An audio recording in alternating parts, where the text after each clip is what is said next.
गांधी जी का ताल्लुक जामिया मिलिया इस्लामिया से बहुत ही पुराना रिश्ता है। उन्होंने जामिया मिलिया इस्लामिया को चलते देखा है, एक दौर से दूसरे दौर में पनपते देखा है। हमारे बीच वो मौजूद है। आइए सर, आपका खैर मकदम करते हैं, इस्तेमाल करते हैं। वहीं रहना आप, वहीं रहो। बहुत शुक्रिया, आपने मेरा स्वागत किया, वेलकम किया और आप सबके बीच मैं आया हूँ। मैं अपनी सॉलिडारिटी आपके साथ बताना चाहता हूँ। मैं आपके साथ हूँ मुँह के पास सबसे। वैसे मुझे आपके छोटे बच्चों से सीखना है कि कैसे तकलीफ देनी चाहिए। कहाँ है वो? आओ बेटा, ये मेरा टीचर है। बहुत शुक्रिया, और आप भी। अच्छा, लेकिन जब और मेरी पत्नी भी आई है, मैं बताना चाहता हूँ आप सबको कि मेरी पत्नी उषा आई है। मैं उसे कहती हूँ तो खड़े होता हूँ।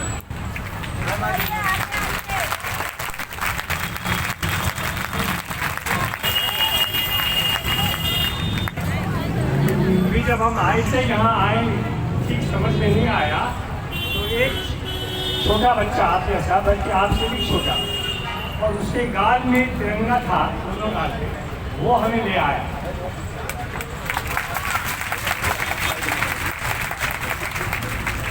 तो मुझे बहुत खुशी हो रही है कि आप सबके बीच में मैं हूँ। शुक्रिया बेटा, बहुत शुक्रिया। और बताया गया आपको कि गांधी जी का जामिया से बहुत पुराना रिश्ता है। लेकिन एक बात मैं बताना चाहता हूँ जो शायद बहुत ही कम लोगों को मालूम है। गांधी जी के 4 बेटे थे। उनके चौथे बेटे का नाम देवदास था, वो मेरे वालिद थे। और मेरे वालिद देवदास जामिया के टीचर थे।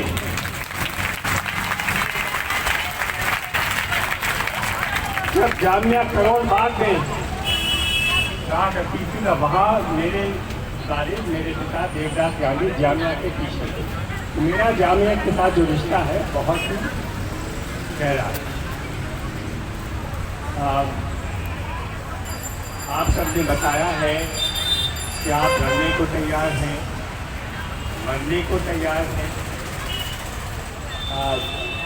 ये वतन आपका है, ये मिट्टी आपकी है। कि हिंदू, मुसलमान, ईसाई, पारसी, सिख, जैन, बौद्ध सबका हक है इंडिया पर, भारत पर, हिंदुस्तान पर। तो ये बिल्कुल सही बात है। मैं एक प्रोफेसर भी हूँ, ये शायद आपको पता नहीं। मैं प्रोफेसरी करता हूँ, काफ़ी अमेरिका में प्रोफेसरी करता हूँ। वहाँ एक बहुत बड़ी यूनिवर्सिटी है, यूनिवर्सिटी ऑफ इलिनॉय। शिकागो का नाम आपने सुना है। शिकागो से 3 घंटे साउथ अगर आप गाड़ी से जाएँ तो 2 छोटे शहर मिलते हैं, अर्बाना और शैम्पेन, और वहाँ एक बहुत बड़ी यूनिवर्सिटी है। वहाँ मैं प्रोफेसरी करके आया हूँ करीब 25 साल से। तो इसलिए प्रोफेसर के नाते में लोगों से सवाल पूछता हूँ। मैं सिर्फ तकरीर नहीं देता हूँ, मैं सवाल पूछता हूँ। तो मैं आप लोगों से पूछना चाहता हूँ, आपको पता है कि मोहनदास करमचंद गांधी साउथ अफ्रीका से इंडिया कौन से साल में आए थे? कौन बताएगा? 1915। कई लोगों ने तुरंत जवाब दे दिया, 1915 सही जवाब दिया। और इंडिया वापस आने से 6 साल पहले उन्होंने एक बहुत मशहूर किताब लिखी थी, उसका नाम क्या था?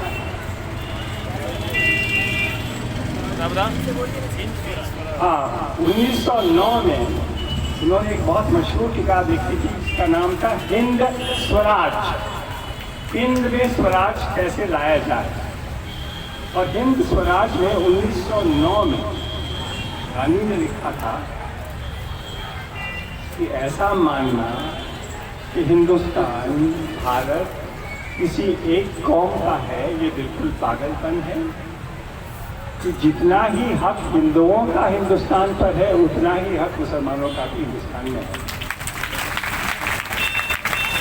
उतना ही हक पारसियों का है, ईसाइयों का है, बौद्ध का है, जैन का है। ये गांधी ने 1909 में लिखा था और इस बात पर वो टिके रहे अंतिम दम तक। जब उन्होंने उनको गोली लगाई गई तब तक वो कहते गए कि ये हिंदुस्तान हर एक का है तो यहाँ रहता है और यहाँ हर एक को आज़ादी है अपने मजहब की, अपने धर्म की, अपनी बात रखने की, अपनी बात लिखने की। और इसमें माइनॉरिटी मेजॉरिटी का सवाल नहीं आता है। हर एक हिंदुस्तानी जो यहाँ है, हर एक इंसान जो यहाँ है, उसको इस देश को बनाना, इस देश को बचाना, इस देश को आगे ले जाना, इस देश को नेतृत्व देना ये उसका अधिकार है। ये गांधी ने 1909 से कहा था और आज तक की बात की। तो आपने भी शायद सुना होगा, कल जब ये हमारे पार्लियामेंट का नया अधिवेशन शुरू हुआ तो हमारे जो माननीय राष्ट्रपति हैं कोविंद साहब, उनके नाम से एक बात कही गई जिससे मुझे बहुत दुख हुआ। उनके नाम से एक बात कही गई जिससे मुझे बहुत दुख हुआ। उनके नाम से हमारी सरकार ने ऐसा कहा कि जो हम ये CAA लाए हैं ये गांधी जी का वायदा पूरा करने लाए। उन्होंने कहा, उसे ये कहलवाया गया राष्ट्रपति जी से, हमारी सरकार ने कहलवाया कि ये जो CAA है ये गांधी जी का सपना था, इसे पूरा करने के लिए हमने ऐसा किया। अब देखिए, हमारे राष्ट्र का एक मोटो है, जानते हैं क्या है? सत्यमेव जयते। उसका क्या मतलब होता है कि सच्चाई की जय होती है हर वक्त। लेकिन जब ये गलत बात कल दोहराई गई तो मुझे लगा कि इस सरकार को एक पार्लियामेंट में नया रेजोल्यूशन लाना चाहिए, ये जो हमारा मोटो है इसको हम वापस ले लें कि हम सत्य में अब विश्वास नहीं रखते, हम तो झूठ बोलना चाहते हैं। अब राष्ट्रपति से कहलवाया गया कि महात्मा गांधी चाहते थे ये CAA जैसा कानून हमारे देश में लाया जाए। कौन था अंकल? छोड़िए। तो कभी ऐसा कोई भी छोटा बच्चा भी अगर गांधी जी के बारे में जानता है तो वो ये जानता है कि हिंदू मुस्लिम एकता, हिंदू मुस्लिम बराबरी और माइनॉरिटी राइट्स, माइनॉरिटी के अधिकार के लिए गांधी जी ने अपनी ज़िंदगी दी। कभी ऐसा कोई नहीं सोच सकता है कि मुसलमानों को अलग करने के लिए, किनारे करने के लिए ऐसा कोई कानून गांधी जी चाहते थे क्या? ऐसा तो कभी न हुआ है, न हो सकता था। ये जो डिस्क्रिमिनेशन है कि हम सबको जगह देंगे, सबको पनाह देंगे, हिंदू को देंगे, क्रिश्चियन को देंगे, पारसी को देंगे, बौद्ध को देंगे, सिख को देंगे, लेकिन मुसलमान को नहीं देंगे, ऐसी बात गांधी जी के मुंह से, उनके मन में, उनके दिल से कभी भी निकल ही नहीं सकती थी, कभी भी नहीं निकल सकती थी। तो इस किस्म का डिस्क्रिमिनेशन ये तो गांधी जी को दोबारा मारने का तरीका है। तो मैं ये आज आप सबके बीच कहना चाहता हूँ कि ये बहुत अफसोस की बात है, बहुत दुख की बात है कि इस प्रकार का झूठ हमारे राष्ट्रपति के मुंह से कल बोलवाया गया है। मैं गांधी जी का पोता ही नहीं हूँ, मैं गांधी जी का स्टूडेंट हूँ। मैंने गांधी जी के बारे में रिसर्च किया है, मैंने गांधी जी पर किताबें लिखी हैं। मेरी किताबें दुनिया भर के स्कूल में, कॉलेजों में पढ़ाई भी जाती है। गांधी जी के बारे में लोग कहते हैं कि राजमोहन गांधी ऐसे लोगों में से एक है जो गांधी जी के बारे में काफ़ी सब कुछ जानता है, बहुत कुछ जानता है। सब कुछ तो नहीं कह सकते हैं, लेकिन बहुत कुछ जानता है। और मैं एक गांधी के स्कॉलर, गांधी के एक पोते के नाते आपको बता रहा हूँ, ये जो CAA का कानून है ये गांधी के ख्याल का बिल्कुल ऑपोजिट है, उसके बिल्कुल विपरीत है, उसके बिल्कुल खिलाफ है। तो मैं हमारी सरकार से कहना चाहता हूँ कि ये छोटी बात आप वापस ले लीजिए और आप अगर सचमुच में गांधी जी को मानते हैं तो ये जो कानून है इसको वापस ले लीजिए। किसी एक कौम को अलग करना, किनारे करना, ये गांधी जी के ख्याल के बिल्कुल विरुद्ध है, ऐसा नहीं होना चाहिए। इसको आप वापस ले लीजिए। हाँ, आप ये कह सकते हैं कि कोई भी पीड़ित इंसान, कोई भी इंसान जिसके ऊपर जुल्म हो रहा है हमारे पड़ोस के किसी भी देश में, पाकिस्तान में, बांग्लादेश में, नेपाल में, अफगानिस्तान में, श्रीलंका में, बर्मा में, किसी के खिलाफ अगर जुल्म हो रहा है और वो इंसान हमारी मदद चाहता है तो हमारे देश को तैयार होना चाहिए। ऐसा कानून हो तो किसी को आपत्ति नहीं है। ऐसा कानून हो तो गांधी जी कहेंगे ऐसा कानून मैं चाहता हूँ। लेकिन ऐसा कानून कि सब लोग आ सकते हैं लेकिन मुसलमान नहीं आ सकते हैं, ऐसा कानून गांधी जी तो कभी नहीं स्वीकार करेंगे, आप नहीं स्वीकार करेंगे, बच्चा बच्चा नहीं स्वीकार करेगा और ये बुढ़ा आदमी भी नहीं स्वीकार करेगा।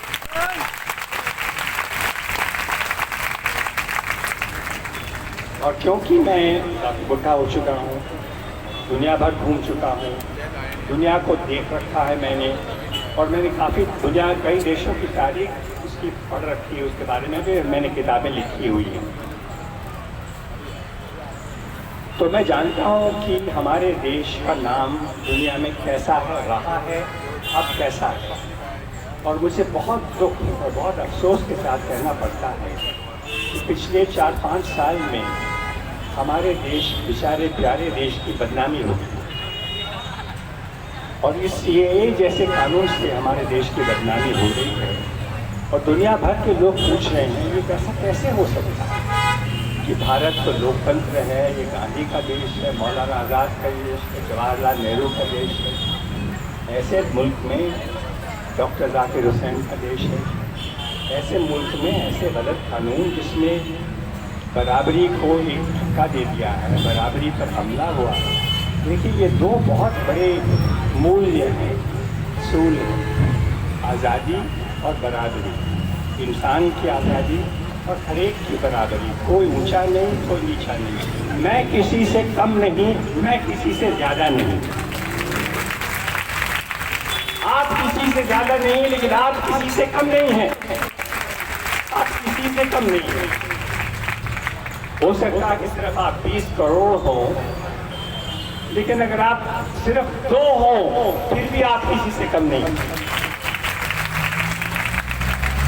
लेकिन जब ऐसा कानून आया तो हमारे देश की जो इज्जत है, हमारे देश का जो नाम है, उसको एक बहुत गहरी चोट पहुंची है। तो ये बात भी हमारे देश के नेताओं को, हमारे देश की जनता को समझनी है। एक तीसरी बात, ये भी मैं कहता आया हूँ पिछले 4-5 रोज में, देश की कई जगह मैं जा चुका हूँ, मैंने ये बात कही है कि जामिया के स्टूडेंट्स ने और शाहीन बाग की महिलाओं ने भारत की इज्जत बचा ली।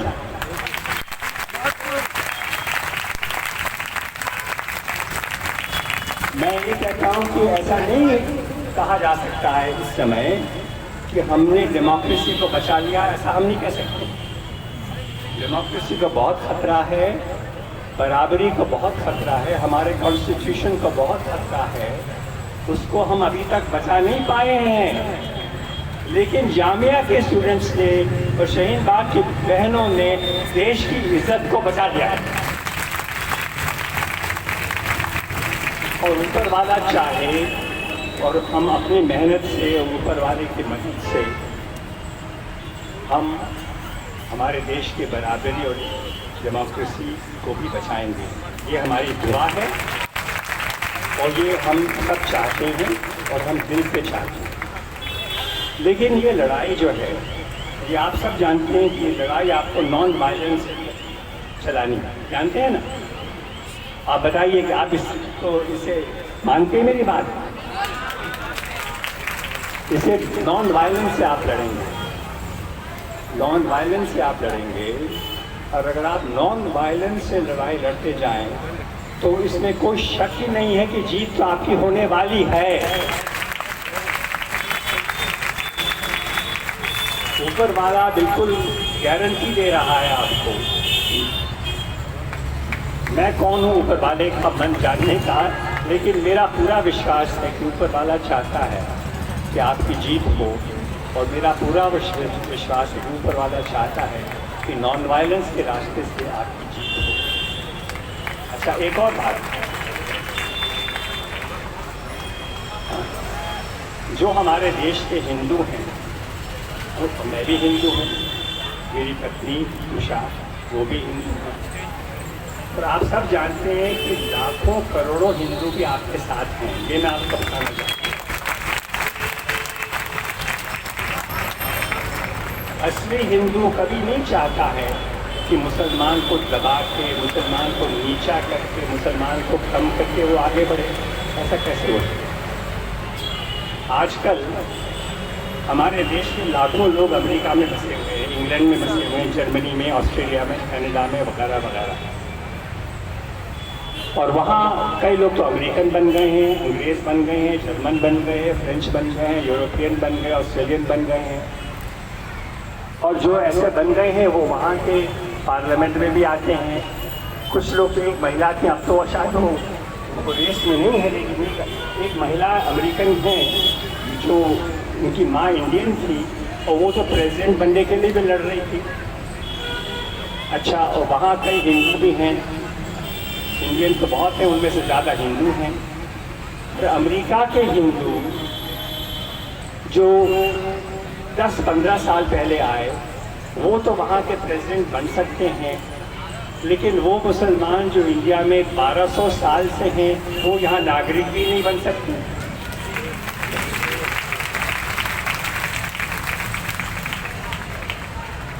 लेकिन हमारा कॉन्स्टिट्यूशन तो कहता है कि आपके माँ बाप कौन है, आपके दादा कौन है, वो सवाल ही नहीं है। आप इंडिया में रहते हैं, आप इंडिया के नागरिक हैं। आप कौन से धर्म के हैं, आप कौन से वंश के हैं, आपके किस किस्म का खून है, ये खून और वंश और बाप और दादा, उसका सवाल ही नहीं होता है। आप हिंदुस्तान में रहते हैं, आप हिंदुस्तान के नागरिक हैं। और आपकी जो नागरिकता है वो किसी की देन नहीं है, किसी की मेहरबानी नहीं है, किसी का फेवर नहीं है, ये तो आपका अधिकार है। ये अधिकार आपको हमारे कॉन्स्टिट्यूशन ने दिया है, और ये अधिकार आपको ऊपर वाले ने दिया है। ये अधिकार, ये हक आपकी कोई नहीं छीन सकता है। और अगर आप सही रास्ते से लड़ाई लड़ते जाएं तो आपकी जीत तो बिल्कुल 100% श्योर है। लेकिन ये भी सही है कि ये आसानी से जीत नहीं आएगी।